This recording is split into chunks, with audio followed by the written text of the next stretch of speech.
Did you know that English is like a giant sponge, soaking up words and phrases from other languages? Some of these borrowed expressions have become so common in English that you probably use them without even realizing their origins. In this video, I'm gonna introduce you to 15 fascinating borrowed phrases and explain their meaning and show you how to use it in your daily conversations. Let's dive in.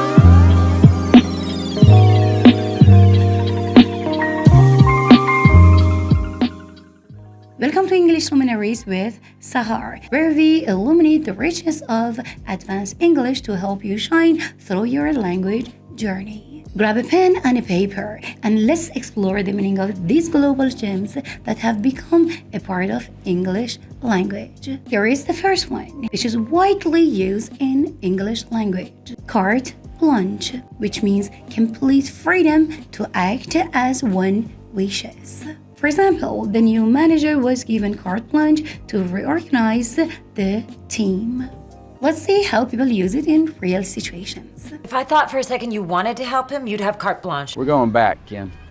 They told me I had a carte blanche this time.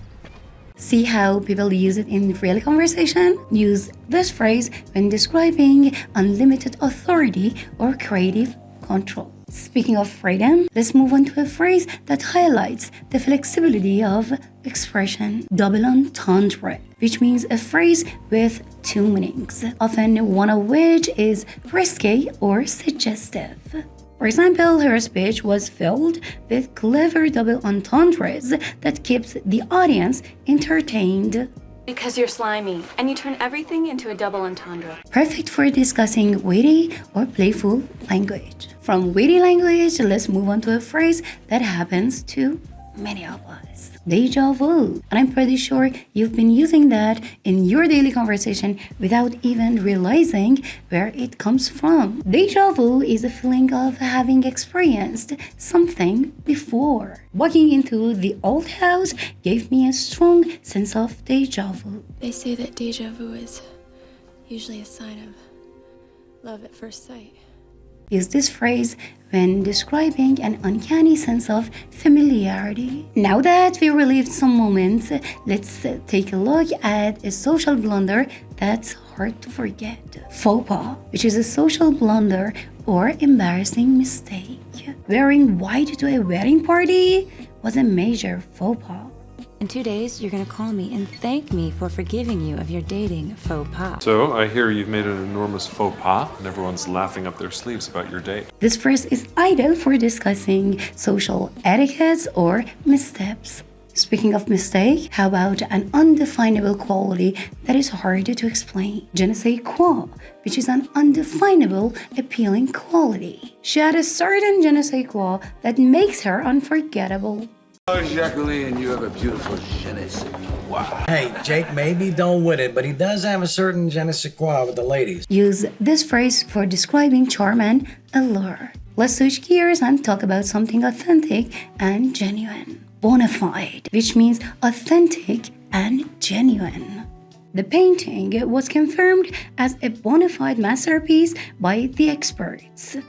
Oh, Tia, you're a bona fide genius. I assure you, every item is bona fide and valid. Use this phrase for emphasizing authenticity or legitimacy. Now let's look at the phrase that's perfect for when things are steady and unchanged. Status quo, which means the current state of affairs. The company decided to maintain the status quo despite the challenges. Assert yourself and impose your will on the status quo. Couldn't we just keep things status quo? Great for describing the situations that remain unchanged. Now let's talk about an approach that is both specific and temporary. Ad hoc, for a specific purpose or situation. The team formed an ad hoc committee to handle the crisis. This ad hoc tribunal of the National Academy is now in session. An ad hoc team from a provincial museum cannot be left in charge. Perfect for temporary or improvised action. Now let's explore a sudden or dramatic change. Coup d'etat. Coup d'etat means a sudden overthrow of government or leadership. The coup d'etat shocked the entire nation overnight. Often used in political or historical contexts. Now let's discuss a concept of minimal interference. Laissez-faire. Laissez-faire means a policy of letting things take their own course without interference. The company's laissez-faire approach allowed employees to work on their own terms. Today we will be discussing the principle of laissez-faire, which roughly translated means let each man do what he wants. It's clear that you've had a very laissez-faire attitude concerning your image over the past year. Perfect for discussions about leadership or economic policies. Next up, let's explore the idea of a fresh start. Tabula rasa, a clean slate or fresh start. Moving to a new city felt like a tabula rasa for her. You want something to eat because your stomach must be a real tabula rasa after last night. Use this when talking about new beginnings.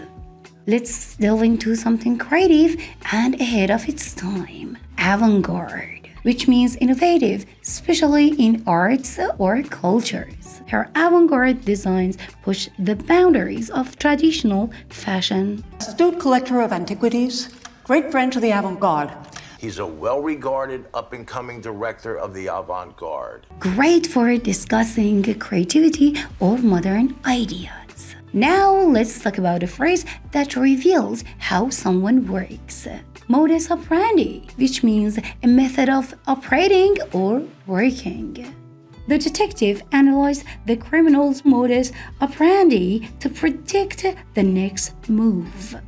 Guys, the fuck kind of modus operandi is that? Blowing up Australians by mistake from a distance was more your modus operandi. Perfect to describe patterns or methods. Speaking of responses, let's look at how to formally reply.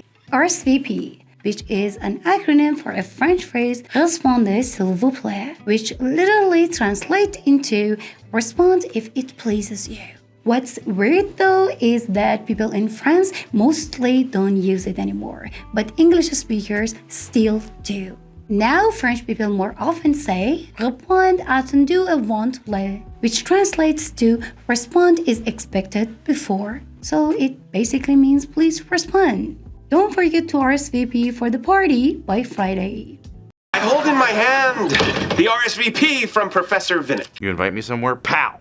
RSVP. It is commonly used for formal events and invitations. And finally, let's wrap up with something collective and powerful. En masse. En masse means the all together as a group.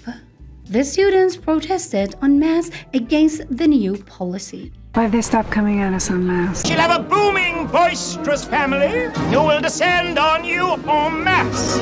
See how people use it for describing collective actions? These both phrases add sophistication and depth into the English language. Which one was new to you? Let me know in the comments and share your own examples. Don't forget to like, subscribe, and hit the notification bell for more advanced lessons. See you in my next video.